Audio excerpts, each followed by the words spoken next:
Okay, welcome back. So now we're going to be talking about two civilizations in the Americas, both of which we'd like to know more about. But again, like with India, we're going on the basis of archaeology and some extrapolation from later cultures that were in the area. So let's switch back to Google Earth here, and let's see. So here we are in India. Here we are in India. Let's keep going. Let's go around the world, past China. We'll get back to you later, China. And here we are in the Americas.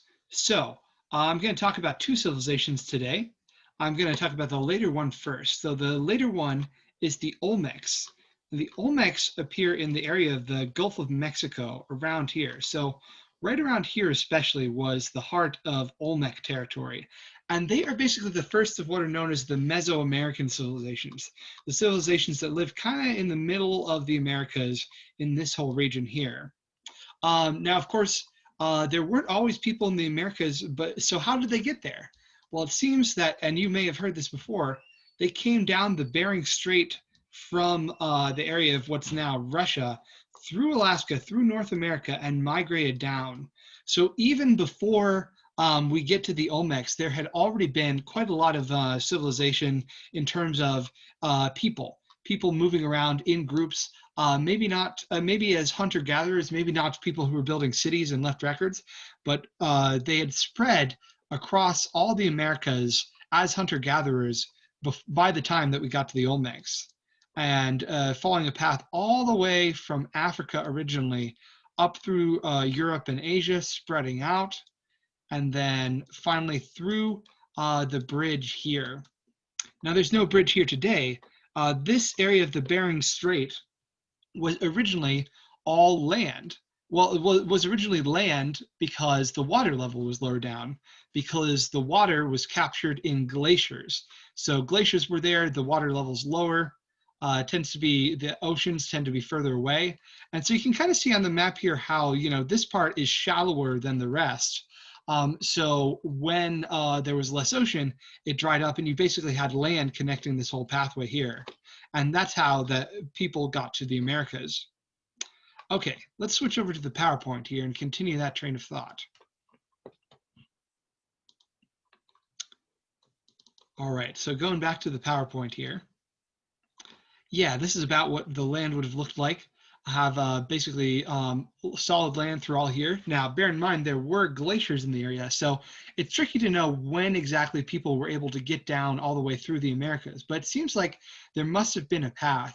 And pretty early on in history, before the agricultural revolution, there were already people spreading throughout the Americas over the Bering Strait Bridge. Okay, so let's get to the Olmecs specifically.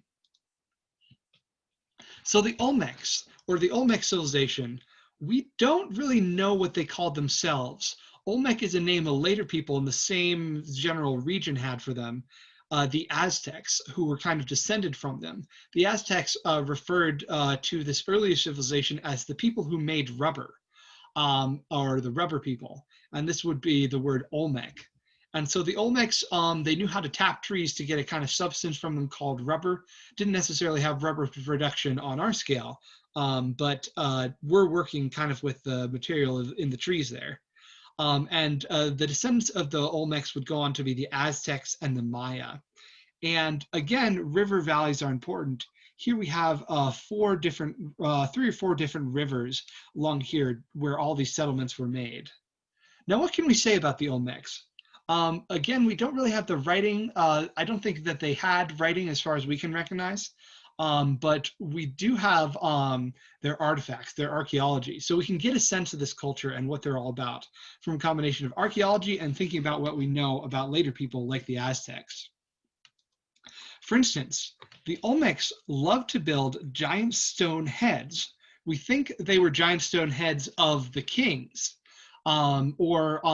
or possibly of people who were playing this special ball game, but probably the king dressed as if he is the player of the ball game. One problem that a lot of people have or a lot of depictions of ancient Mesoamerican civilizations have, is they blur them all together, right? They mix and match elements and kind of blur everything into one culture as if it was one culture, when it's really not. It was many different cultures. Now, so if you ever see giant stone heads, think Olmecs, because they were pretty much the only ones who did that, make these giant stone heads. That seemed to be a thing that was a big part of their culture. And probably, like I said, images of the kings, but the king in kind of a special ritual role as a player of this ball game. And the ball game seems to be something that is common in a lot of Mesoamerican civilizations. And in some versions of the game, the winners would be sacrificed. So we're not sure if human sacrifice is something that goes back to the Olmecs, but we do know it appears in the Aztec culture. And the ball game seems to have an important religious and ritual role as something that's very sacred and very respected, even though it's almost certainly also for entertainment. It's very important. So that might be why the king would want to dress as a ball player. And we don't know if the Olmecs practiced human sacrifice. We do know from some of their artistic depictions that there seems to have been a practice of a ritual bloodletting, so that kings and priests and leaders and members of the aristocracy would, make a little scar on the palm of their hand or something like that to show that they were giving their blood to the gods. So that's pretty interesting. And again, these stone heads seem to be like a regular recurring thing. We find them in a lot of places in Olmec ruins. So interesting to contemplate. The book says they kind of look baby-faced. Maybe. I think it's more that this is sort of the Olmec ethnicity is kind of round-headed. And I don't think we should, project too much on, what the way we think that people ought to look. I think this is more like a pretty naturalistic depiction of what an Olmec king might have looked like. Okay, but it is true that the Olmecs were very interested in babies. We find a lot of baby statues as well. They seem to love babies a lot of images of the babies, and here the baby is sometimes shown wearing the helmet of a ball player. So that's tied in there too. So there's a lot of debate as to why all these statues of babies. One theory is that they were a culture that really celebrated babies, worshiped babies in some way. Another is that they may have practiced human sacrifice with babies. So that would be a much darker interpretation, that babies were being sacrificed. On the other hand, some people said maybe it went from one to the other, that, started off being a ritual sacrifice thing, but the statue represents, that the statue was made in place of a sacrifice, so that the statue could keep that sacrifice from happening. So maybe they did less of them over time because they started making statues instead.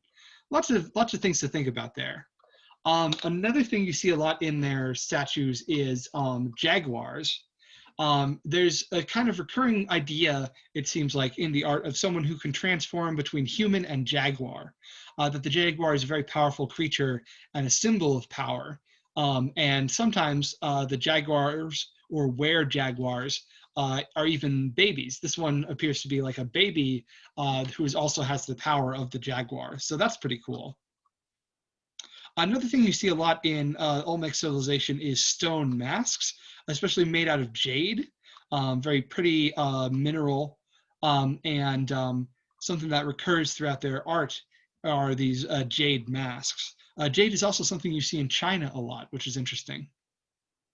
No direct connection there as far as we know. We have images, this might be of a chief or a king of the Olmecs in his more sort of ceremonial garb, wearing a big hat. He's carrying a staff, which might also connect to the religion. We know that some of the gods had staffs in certain Mesoamerican religions. But yeah, this would be maybe a glimpse into what the king looks like when he's not dressed as a ball player. Another Olmec artifact that we have is the wrestler, who probably isn't a wrestler, actually. People just saw his pose and said, oh, he looks like he's wrestling somebody. We think now that it's more likely that he's a scholar or a priest. He actually seems to be maybe writing something. Yeah, I'm not 100% sure, actually, if the Olmecs are known to have a writing system. But if they do, it's not one that we are able to decipher. But the sort of scholar is more, doing specific scholarly work. He may be counting, he may be doing measurements or things like that. Yeah, so this is another statue that we see from that time period. This is some realism in the way he's depicted. You can see the muscles are being picked out, which is something we always look to in statues. Okay, but we don't know too much about the Olmecs. We can guess maybe human sacrifice, definitely ball games, love those stone heads and babies and jaguars. But there isn't a whole lot that we know about this civilization. We do know that they had the rubber and that they led to the Aztecs and the Maya later on, but a lot remains elusive for us. Okay, the other civilization I want to talk to is the Norte Chico civilization. Is the Norte Chico civilization. And let's go back to Google Earth for a brief moment to take a look at what part of the world we're talking about here. Okay, so let's switch over to Google Earth. We were up there at the Bering Strait, and now we're going back. So let's see if we can see the Olmec rivers on our way. Kind of hard to see, but it's the rivers in this area. So if we go further down, further south, and get to the area of South America, and we go into the mountains here, this is where we find the Norte Chico civilization. And it's these rivers here that form the basis of this civilization. This is kind of different, actually. This is not just rivers in a flat valley. This is kind of a combination of mountains and rivers.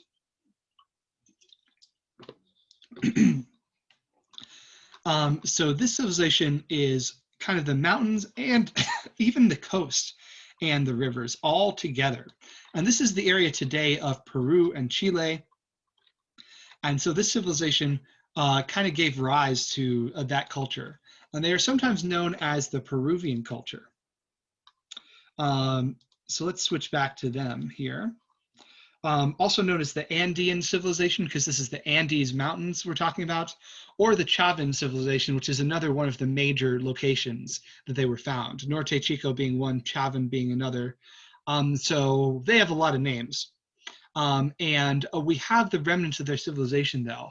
So one thing we're realizing is that this may be one of the oldest civilizations on Earth. Unlike the Olmecs, these guys are contemporary with the Sumerians and with the ancient Egyptians of the Old Kingdom, which is something we didn't realize until like the last couple of decades, realizing just how old this civilization is. Archaeologists have kind of rediscovered them and done a lot of work recently to uncover them, which is a big deal, sort of earliest points in human civilization. And one of the things that's fascinating about them is that they are what archaeologists call pre-ceramic. In other words, they don't have any pottery. All the other civilizations we've looked at so far have been able to work with clay and make stuff out of pots, make pots out of clay and put them in kilns and bake them until they're useful materials, useful drinking vessels and storage vessels. Norte Chico civilization didn't do that. They just didn't have the knack. They hadn't figured out that technology. They did everything with baskets instead, which I think is pretty interesting, that they were isolated, so that they didn't have that knowledge. There's a debate as to whether these guys are actually come before the Olmecs historically. So maybe they are the ancestors of the Olmecs originally, that the Olmecs broke off from them, or did they evolve separately and lead to different results? One thing we know is that the Norte Chico civilization were able to do huge irrigation projects like Mesopotamia and the Indus Valley did. They were really able to manipulate water very effectively. And then the other thing they could manipulate very effectively was the earth. They moved the earth around and built huge mounds and built ceremonial centers on those mounds, temples and places of what seems to be their religion. And mound building is also something we see in North America. There's an early civilization that is later than the Norte Chico, but builds mounds in various parts of North America. Sadly, the mounds today are mostly worn away, but you can kind of still see some of them. So possibly those folks are connected to this culture as well. Looking at some images here, we've got here is kind of what one of their ceremonial centers would have looked like. It was built up quite significantly using the buildup of the earth. And, again, we have a very sort of grid plan layout and kind of an amphitheater here where people would get together for spectacles. Now, there's a debate as to whether we should call these cities or not. We're not really sure if they're full-fledged cities, but they do seem to be, I would go ahead and call them, pretty significant all the same, because there's certainly a lot of people living around this ceremonial center. So maybe we can call them cities, but the main function is to have a ceremony, a religious ritual of some sort. We can kind of see what they would have looked like, the mounds that are built up over here and the buildings built around them. Here's a closer look, showing that there's kind of layers here of different levels to this center. Now, these guys built pyramids, and a lot of Mesoamerican civilizations built pyramids as well. And now they preferred the stepped pyramid rather than the sort of smooth pyramid that we see in Egypt. And so this is more like the Mesopotamian thing of these sort of layers that they had with their ziggurats. But usually the pyramids here, and we see this in later Mesoamerican cultures as well, would have a fire pit, and this is where sacrifices took place. Sometimes of animals, sometimes of humans. We're not sure with the Norte Chico civilization. We know about human sacrifice for the Aztecs, like I said, and for the Inca and Maya as well, I believe. But we don't know for sure for the Norte Chico civilization. But if you look at the pattern of rivers here, there's quite a lot of rivers in this area that they could use to get around, sail down from the mountains. And it seems like they went all the way out to the coast because there were also cities and settlements on the coast. It seems like fishing was a big part of their diet. They had meat and they had vegetables, but they also had quite a lot of fish. So that tells us something about their culture as well.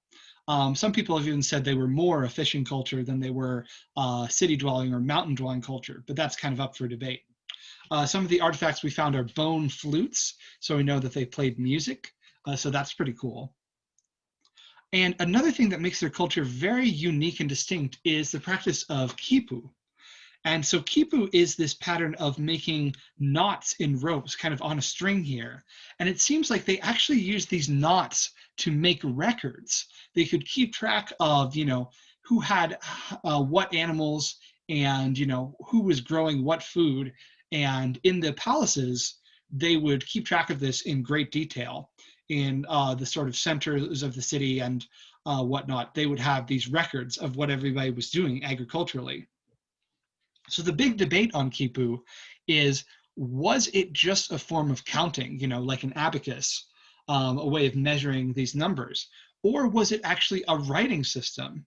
Did this encode like enough information that we could call it a form of writing? A lot of people debate, and it's hard to say for sure. We don't really know what exactly their writing system, what they were writing, if they were writing. So we can't really say. But it would be pretty amazing if this was their form of writing. And this is, an example of one of the ways in which they're so different from a lot of other cultures because they're so separate and so isolated. But this system of record keeping persists a real long time. Other things that make them unusual, having to, live and work and farm in the Andes Mountains, it's tricky to grow food because usually what you want is like a flat plain. So what they do is instead they develop terraces. And this is the strategy for growing food in the mountains. You make these little flat strips along the side of the mountain. You flatten out little strips of land and you make a terrace. And this pattern in the Andes Mountains is known as the Andines. These little sectors are known as Andines. And this is where they grow all their crops. And they grow quite a lot of crops that are native to the Americas, like squash, beans, guava, sweet potato, avocado, possibly corn. And of course, they also eat a lot of fish. But in terms of their animals, all these other cultures that we've been talking about, they've had cows and they've had sheep and they've had goats. These are not found natively anywhere in the Americas. So the Norte Chico people, they were kind of stuck. Like, what are they going to do for animals? they really had only one option, which is, I'm gonna click here, the llama. The llama or the alpaca, they're pretty closely related animals, and they had both, but that's all it is. So they tamed them, but they're kind of weird, ornery creatures. So they had to use them very carefully. But they used them, used them for carrying their crops. They used them for pack animals and tamed them. I don't know if they used them for meat. I haven't heard if that's true or not. I don't think they they had dairy at all. So they pretty much just used llamas to get around. And they did what they could with them. Again, another sign of them being so isolated. We don't know as much as we'd like about their religion. We see this image of what's called the staff god, a god who carries two staves. And we know in later Inca culture that there's a god who does this called Viracocha. And Viracocha is the head of the pantheon, the father figure for their religion. But we don't know for sure if this is exactly the same god. But what we do know is that the Norte Chico civilization is the ancestor of the Inca civilization. And so it would make a lot of sense if that kind of stuff was being passed on. But later, much later, we're going to talk about the Inca civilization and the settlements that they built. But for now, we can kind of use that to glimpse some things about this Norte Chico civilization, which is basically in the same region of Peru and Chile, the Andes Mountains. Now, the book also mentions in this chapter the Nazca lines. So I think they are a little bit misleading when they talk about this, because this is not exactly the same civilization, and this takes place much later. But they are related cultures, we think, probably descended from the Norte Chico folks, and in the same part of the world, Peru. And like them, they're very good at moving the earth around. But what the Nazca do is they make amazing drawings on the earth, known as geoglyphs, these patterns on the earth. And, there weren't really any mountains to see them from in the Nazca region. So you have to think that they were basically making them for the gods. And they're kind of abstract, but here's like a hummingbird, if you look at it right. And another famous one is the condor, which is pretty spectacular. These glyphs that are still around today. So maybe this kind of descends from the Norte Chico earth-moving tradition. Probably that would be a good guess. But yeah, that's sort of the Norte Chico and surrounding region there. So, if you want terraces, think Norte Chico. If you want giant stone heads, think the Olmecs, and later on, these are going to lead to further developments in the Americas. But the fact that the Norte Chico civilization goes far back is pretty impressive. And so like the Sumerians and the Mesopotamians, they are some of the oldest civilizations that we know of. So that's pretty cool. Okay, that's going to do it for this time. So I will see you guys in the discussion question. I think I'm going to have maybe a couple of discussion questions this time, one on India and one on the Norte Chico civilization. So I will see you guys for that.